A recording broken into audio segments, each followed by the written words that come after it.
Hey, what's up, everybody? So Sarah here. In this video, I'm going to talk about how to market a business if you don't have a big marketing budget. So I'm just going to tell you that, like, first of all, I've done this. I've started a business, and my current business, I've had it for like about 4 years. I started it on a shoestring budget using nothing more than my internet connection. And I was making videos out of my living room. So the first thing to recognize is that if that is all that you have, then you actually have a lot. um, there's a lot of times people think that you need to spend a lot on marketing. And I think that that's been true in the past, because in the past, there hasn't been as many free resources available to you over the internet. And a lot of times, like, people were a little hesitant to look for things over the internet, but now it's just so easy that I just think if you have an internet connection, you have the keys to the world. Um, People often are persuaded to spend more money on marketing than they need to, and it's because marketers are great at what they do, which is marketing, and so they're able to sell their services to other people very, I think, much in a much better way than like a lot of people that just go out there and maybe aren't professional marketers and have great products but don't get them out there. The marketers absolutely are great at making a lot of noise, and that's why marketing, I believe, many times is oversold. But I'm going to tell you the bare basics. If I were starting over today, what I would do to create my business. And so I just want to tell you that the first thing is you should be making YouTube videos like there's no tomorrow. And when you're first starting a YouTube channel, you should be optimizing it for the keywords that apply to your product. So there are different tools that I don't actually use any of them anymore. I think, like, you could get an account on Google Ads and you could look in keyword research and figure it out. There's also a tool called Keywords Everywhere that I think used to be free and is not free anymore, I don't think. So I used to use that. I don't use keywords anymore at this present time. But you can, like, you know, like, you could just get found for different keywords, and Google is really going to be your marketing engine because they're going to direct traffic to your videos if you put the right keywords in. So that is just a really cheap way. And a lot of times too, like, you don't need anything great. Like, look at this here. Like, this is a microphone. I bought it for $50. I'm just using my computer. A lot of times the camera technology that's available on your computer is probably okay for someone who's just starting a business. Um, so definitely use the marketing engine that is behind you, that is Google, and understand that that is huge and can really, really, if it works in your favor, it can be great. Like, I had a video, one of my videos got like 70,000 views, and I'm still hearing from people this day. And it was, oh my gosh. I mean, I think I made that video like 5 years ago. I don't know. But I made it a long time ago in internet years, and it, like, I'm still hearing from people today over it. So, YouTube is a great way to get yourself out there, your personality, and people can see you, they can read your body language, and it's a great way to build trust. The more that people visually see you, the better. And I can't say enough about YouTube, because remember, YouTube is a Google product. YouTube is maybe you're looking to make ad revenue off your videos at first, but I think there's probably very few like resources I think that are better than YouTube. The one other big huge resource is LinkedIn Messenger. So um, understand, or like even Facebook Messenger, you can message any of your contacts and it's not going to cost you any money. So if I were starting a business today, what I would do is I would make a list of a certain amount of, and I talk about this in my membership, so the link is below if you're interested, but I can't talk too much about what the strategy is. But I would just start reaching out to your warm connections, and those are people that know you, that have trusted you from an affiliation in the past. Like, one way that I made clients when I was first starting my business was, a lot of times it was people that I had either met before at a networking function, or people who I had just worked with in the past. Past coworkers are like awesome. So, you never know. I've been like referred to their bosses. They've become my clients, like people that know you in the past and are connected. Like, you should just get connected with everybody that you have a past affiliation of some kind of a positive experience with. Absolutely, like, connect with all of those people on LinkedIn or Facebook and start messaging them. Now, what do you say? can't go into that, like I said, I have a service that teaches you that, and I'll link it below. Um, the other thing is once you start to get a little bit of a following, you are going to need some way to stay in touch with them. So a lot of people use Constant Contact.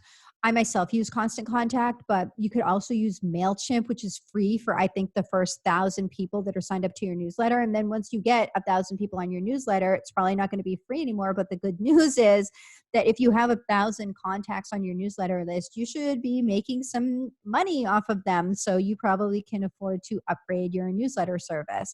If you can't afford to upgrade your newsletter software, then you should just go through and unsubscribe people that are like not clicking or reading or doing anything. You can send out an unsubscribe email and just say, look, if you're not interested in this newsletter, I'm cleaning my list, just unsubscribe, and people will do that. And that will maybe get you under the 1,000. But like I said, if not, then you should just do it yourself.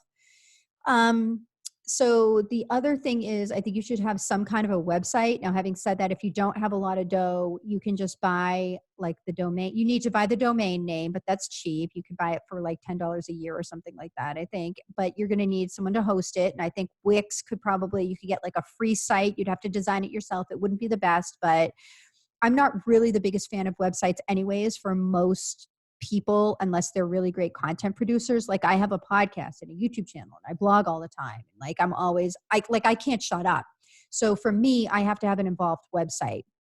And also I have like my membership product that I sell through my website. So I have an e-commerce site in a sense, right? So I have a very involved website. It costs me a lot of money. You don't need a $40,000 website. Like you could go out there and buy the domain name, get your domain and get it hooked up to like Wix, and it's going to be inexpensive for you. I don't even know if Wix is charging anything at this point. So, just know that the website has to be credible and clean, professional, has to be engaging, and it should get people onto your newsletter list or shuttle them somewhere where they can keep up with you and stay apprised of your updates. But I would not be one of these people that spends forever and a day on their website if you're just marketing your business. Like get out there and talk to people. That's the biggest thing. The other thing is like that is exactly that, but to my next point of understand that you are the greatest marketing asset in your business when you first started out. Like a lot of the people are not going to just take a risk on someone they don't even know. It's going to be the people that already know you. So like who are the people in your neighborhood? Like Mr. Rogers said, I mean, who are the people in your community? Like, I mean, I'll give you an example. There was like someone that is in one of my kids. I have 4 kids, right? There's someone who's in one of my kids' classes, and her son was like having a little bit of trouble with something. And so after like we were all walking out to the door after we drop our kids off, and I kind of mentioned to her, I'm like, you can go and get this or that. And I'm like, what's your email? And so she gave me her email, and like now I have her email address, and I emailed her the resource, and she's like so grateful to me. Like she's like now she sees me and she like has a big smile and she's so happy. And it's like, I'm not saying be a disingenuous person and go trying to be fake and like do things just to get people's favor. But I mean, if it's a difference, but if you're wanting to go out with a business and go help people in the world, then what better way to appear as a helpful person than is to actually help other people? And there's nothing wrong with then saying to them, hey, look, connect with me over Facebook or connect with me over LinkedIn, or, hey, like, can I have your email? And then you can just ask them like, look, I have like a newsletter. Can I put you on my newsletter list? Because you do have to ask if you're going to put them on your newsletter list. So, um, but like understand that you may not think, oh, well, I don't live in a great community. It's like, I don't live in a great community. You know what I'm saying? Like, I don't live in an ultra wealthy community, but this woman that I help, like little do I know, I look her up on LinkedIn and she's actually works at a hospital. Like she has a job in the medical field, and it's a decent job. And I'm like, wow. Like, for example, if I wanted to go meet doctors, or if I was trying to go meet nurses, and if I'm a financial advisor and I'm trying to call on doctors, I mean, I just met someone that probably talks to a lot of radiologists. Is she a radiologist? No, but who cares? Right? So this is how connections happen. So the other thing is like, I definitely think that when you're starting a business, I think that the idea of having an ideal client kind of goes out the window. And I think that in a lot of cases it should, because when you're pioneering your product, you're kind of getting the story straight to begin with. Like, I know when I first started what I do, like right now, I basically do marketing for financial advisors. But I know when I first started what I did 4 years ago, I was working with a lot of people in real estate. And then the laws changed, and a lot of financial advisors started marketing themselves more on social media. And I was like, getting all of this interest in writing people's blogs and doing social media for them in a way that never would have been possible before. So that was a way that definitely like evolved over the years. And like, I remember when I started my business, I was also doing a lot of advice on how to pass the CFA designation and how to become a portfolio manager and how to get a job in equity research. I was doing a lot of like resumes and stuff. I mean, I think the first month I was ever in business, I had like $35. I made $35. And then like the next month I made a couple hundred. And then the next month after that, but I just kept saying to myself, you do have to start somewhere.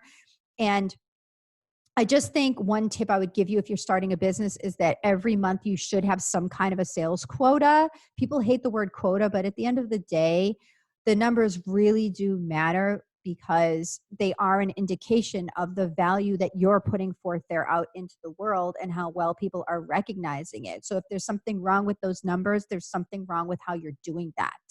And I mean, I do think that you should have a sales quota for every single month, except for the first one. The first one, it might be a little bit difficult because you do have to get an awful lot of stuff together and create the product concept. But I'm not down with people like kind of sitting here talking about marketing and thinking about their business and thinking about all the things that they want to do. Let me just tell you that that's going to get you nowhere. Like, that's going to get you flunking out. That's going to get you frustrated and just sitting here saying, this is not for me. So I really would not I really would emphasize more like having a number and looking at it and making sure that you get enough activity going so that you come somewhat close to that number, if not hitting it or exceeding it. I like to exceed it every single month for me, but I'm not at that position. There's some of you might not be at that position yet where you could do that. But I think it's very healthy to want to grow, but wanting to grow is not enough. You've got to have a number there that you hold on to. So let me know if you have questions about any of this. One thing I just wanted to mention is that I do have a newsletter list, and I would love for any of you to join it. I've got great content here on YouTube, and I also have a podcast and a newsletter with blogs, etc. You can connect with me on social media. Drop any of your questions in the comments as well. And thanks for following me here. Bye now.